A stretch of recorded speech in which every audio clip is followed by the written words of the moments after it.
अगर किसी को हो गया डेंगू हेमरेजिक फीवर तो it is a very serious thing और उसमें 90% से अबव फेटैलिटीज़ है, 10% लोग बच भी जाते हैं।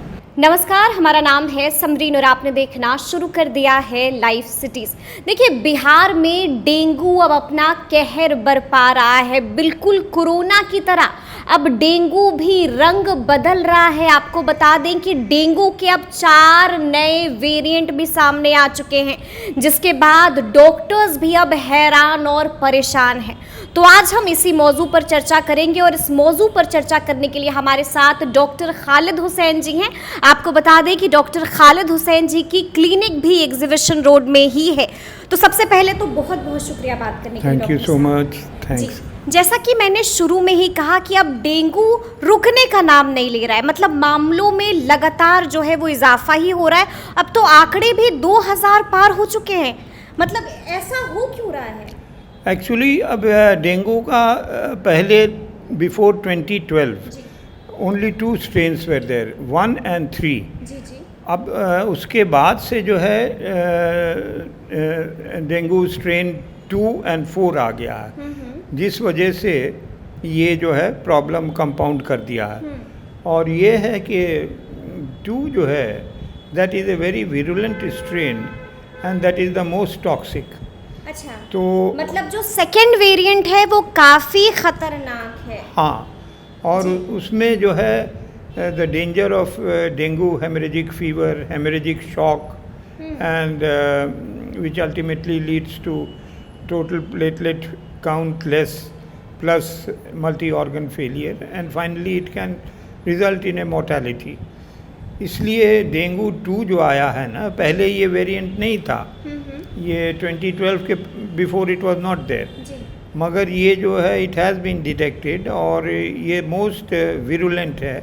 और जिन लोगों को पहले डेंगू हो चुका है, अगर दोबारा वो इन्फेक्ट होते हैं with this strain or any other strain of dengue, then they will be in great trouble। वो जो है काफ़ी virulent and dangerous है। मतलब अगर आप ये कह रहे हैं डॉक्टर साहब कि अगर आप पहले से आपको डेंगू हो रखा है और दोबारा अगर आप को ये 4 वेरिएंट में से कोई भी एक वेरिएंट के आप शिकार हो जाते हैं तो आपके लिए बड़ी मुसीबत हो सकती है। जान जाने का भी खतरा है। हाँ, मोर्टेलिटी इसमें बहुत हाई है, क्योंकि मल्टी ऑर्गन फेलियर होगा तो मतलब कि ये तो कोरोना वाला हाल लग रहा है डॉक्टर साहब। कोरोना में भी हमने देखा था कि जैसे जैसे वेरिएंट सामने आ रहे थे वैसे वैसे कोरोना बिल्कुल और ज़्यादा खतरनाक हो रहा था। जी, उसी तरह से है। और एक दूसरा भी स्ट्रेन आ गया है, 5 स्ट्रेन 5, जो विच इज़ ऑल्सो काफ़ी वो भी डेंजरस है, मगर जो अभी मोस्ट डेंजरस माना जा रहा है वो 2 and 4। हाँ, मगर 2 इज़ मोर डेंजरस। और उसमें जो है very high fever, severe vomiting, abdominal pain and it leads to haemorrhagic spots. Body खून के धब्बे जो है दाग में पड़ जाएंगे बदन में, क्लॉटेड ब्लड, और वो जो है it ultimately leads to many complications and problems. ठीक है, जैसा कि अभी आपने भी बताया कि डेंगू के बहुत तरह के वेरिएंट्स आ गए हैं, जिसके बाद डॉक्टर्स भी काफ़ी हैरान परेशान हैं। तो ये जो वेरिएंट्स जैसे कि मैं पढ़ रही थी, तो एक डेनवी 1 है, डेनवी 2, डेनवी 3, डेनवी 4। तो ये जो 4 वेरिएंट आए हैं, मतलब कि ये जिस हिसाब से आपने कहा कि जान पर भी खतरा बन रहा है, तो पता कैसे चलेगा कि किसमें कौन से वाले वेरिएंट हैं, किसको कौन से वाले वेरिएंट ने अपना शिकार बनाया है?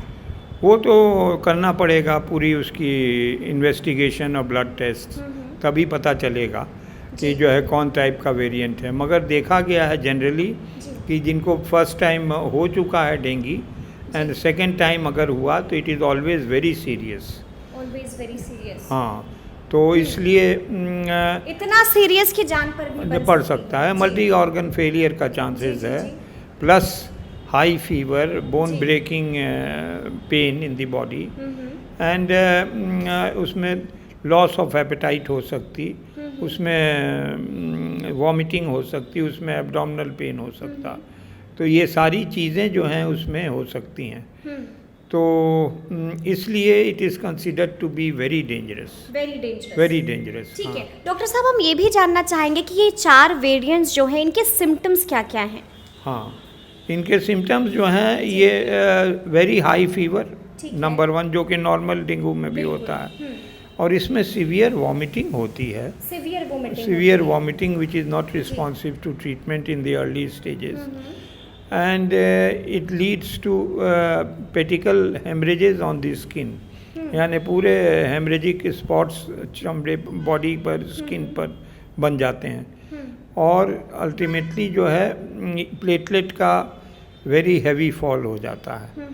तो इस कंडीशन में इसको जो है कंट्रोल करने में काफ़ी दिक्कत होती है। और if the patient develops dengue haemorrhagic fever DHF, which is very fatal of all these strains, dengue strains, तो उसके बाद तो रिवर्सल बहुत होता है, मगर बहुत मुश्किल है, बहुत मुश्किल है। क्योंकि वो अल्टीमेटली जो है वो तो अटैक करता है ऑर्गन्स को बॉडी के, और it can lead to multi organ failure.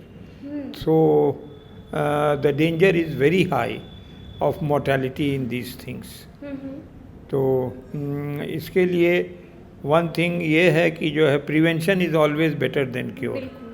तो प्रिवेंशन करना चाहिए, क्योंकि इसका कोई स्पेसिफिक ट्रीटमेंट नहीं है डेंगू का, no specific treatment, symptomatic treatment acetaminophen दीजिए, और उसके बाद से हाइड्रेट कीजिए बॉडी को, और सर्टन फ्रूट्स लाइक पोमोग्रेनेट, ये सब जो है kiwi, these things are helpful, क्योंकि ये प्लेटलेट काउंट को इंक्रीज करता है। तो इसलिए better is prevention is always better than cure. और अच्छा, नॉर्मल डेंगू और अब जो वेरिएंट आ रहे हैं डेंगू के, जैसे कि डेनवी 1, डेनवी 2, डेनवी 3 और डेनवी 4, तो क्या नॉर्मल डेंगू से ज्यादा खतरनाक है ये वेरिएंट? हाँ, मच मोर, मच मोर जी। एंड इसमें फेटैलिटीज हो रही है। अच्छा। और पहले डेंगू 4 आया था, बट नाउ साउथ इंडिया में शुरू में जी, और उसमें इतना ये मैलिग्नेंट फॉर्म में नहीं आया था। अब तो एकदम इट इज़ इन सीवियर, मतलब डॉक्टर्स के लिए भी ये एक हैरान और परेशान करने वाला सबब हो गया है। यस, इट्स मतलब क्या ये पहली बार इस तरह के 4 नए रंग में आया है डेंगू? पहली ही बार आया। हमने जैसे कहा 2012 से पहले जी, ये स्ट्रेन किसी को मालूम ही नहीं था। 1 और 3 आता था, तो वो उतना विरुलेंट नहीं था, मगर ये जो जीनोटाइप आया है, दिस फ्रेश जीनोटाइप, ये जो है काफ़ी डेंजरस है। और मतलब इसके ये जो इस तरह से लगातार मामले बढ़ रहे हैं, मतलब आए दिन हम आंकड़े देख रहे हैं जो काफ़ी परेशान करने वाले हैं, तो ये अचानक से मामलों में इतनी वृद्धि कैसे हो रही है? क्या कमी हो रही है? क्या कुछ इसमें ये है कि spraying of on the larva, mosquito larva, जो जहाँ पर डंप्स है, जहाँ पर कूड़े हैं, उसके ऊपर DDT स्प्रे करें, साफ रखें, और घर में एंटी मॉस्किटो रिपेलेंट करें, फुल स्लीव शर्ट पहने, पैंट को भी फुल्ली कवर्ड रखें, और घर में है। मतलब आप ये कह रहे हैं कि गंदगी एक बहुत बड़ा कारण है? हाँ, वही सबसे बड़ा रीज़न है। वही सबसे बड़ा। और अगर किसी को हो गया डेंगू हेमरेजिक फीवर, तो it is a very serious thing, और उसमें 90% से अबव फेटैलिटीज़ है, 10% लोग बच भी जाते हैं। बस 10% लोग बचते हैं, 90% लोगों की जान चली जाती है। ये आपको सुनना चाहिए और आपको ध्यान से सुनना चाहिए। तो इसमें जो है और कोई अभी इसकी वैक्सीन एज सच नहीं आई है।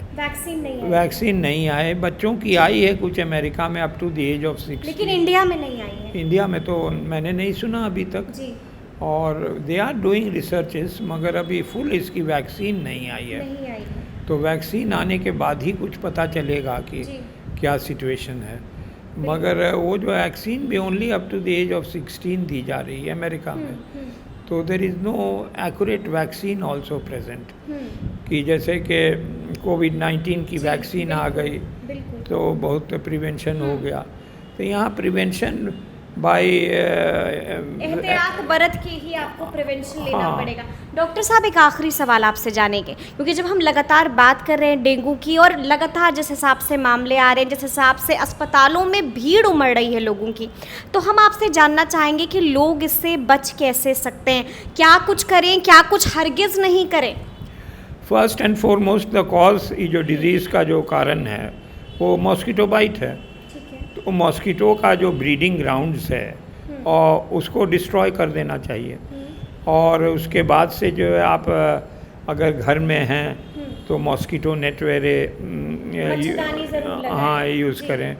और मॉस्किटो रिपेलेंट बहुत सारी चीज़ें आती हैं वो यूज़ करें। तो वंस द कॉज जो एलिमिनेट हो जाएगा तो डिजीज़ भी एलिमिनेट हो जाएगी। और जनरली ये डिजीज़ देखा गया है सितंबर एंड अक्टूबर में। अच्छा, हाँ इंडिया में, मतलब सबसे ज्यादा मामले सितंबर और अक्टूबर महीने में रहते क्योंकि हैं, जी। उस पीरियड में बारिश बहुत होती है, मानसून रहता है और कलेक्शन ऑफ वाटर जगह जगह पर जगह जगह पर और सफाई नहीं है। हम्म, और उसी में लोग खेलते रहते हैं बच्चे सब और ये कर रहे हैं, मच्छर काट रहा है। तो फर्स्ट एंड फॉरमोस्ट तो ये है। And cleanliness is next to godliness. बिल्कुल।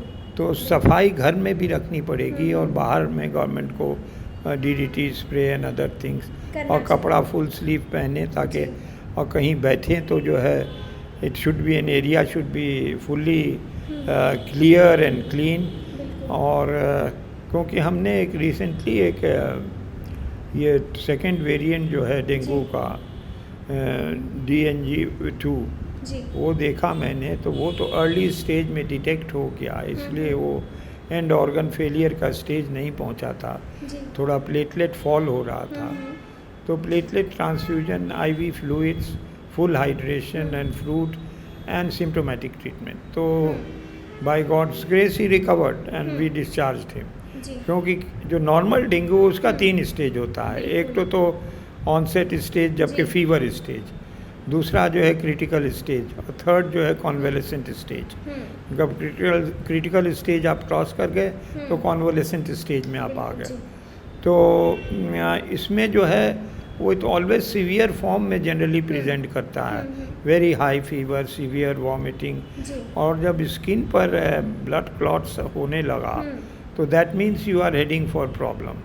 बिल्कुल बिल्कुल, मतलब कि जब आपको सिम्टम्स शुरू में ही दिखने लगे तो फौरन से डॉक्टर के पास जाएं। खुद डॉक्टर मत बन जाइए। हाँ, और एब्डोमिनल रैशेस। जी।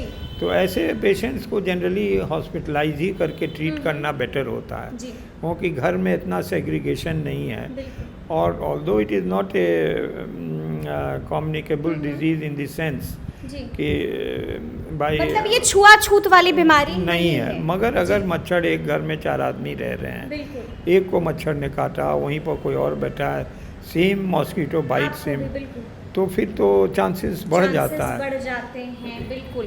तो सुना आपने क्या कुछ बता रहे हैं डॉक्टर साहब। देखिए साफ साफ कह दिया है कि अगर आपको इनिशियल स्टेज में सिम्टम्स लग रहे हैं तो ज़रूर जल्दी से डॉक्टर के पास जाइए। खुद डॉक्टर मत बन जाइए, क्योंकि अगर आप खुद डॉक्टर बनते हैं और अपना इलाज स्वयं करने की सोचते हैं तो ये आपके लिए मुश्किलें पैदा कर सकता है और इसमें आपकी जान पर भी बन सकती है। तो ये पूरी बातचीत आपको कैसी लगी है कमेंट करके हमें ज़रूर बताइएगा। तो इस तरह के तमाम अपडेट्स के लिए ऐसे ही हमारे साथ बने रहिएगा और देखते रहिएगा लाइव सिटीज़। बहुत शुक्रिया।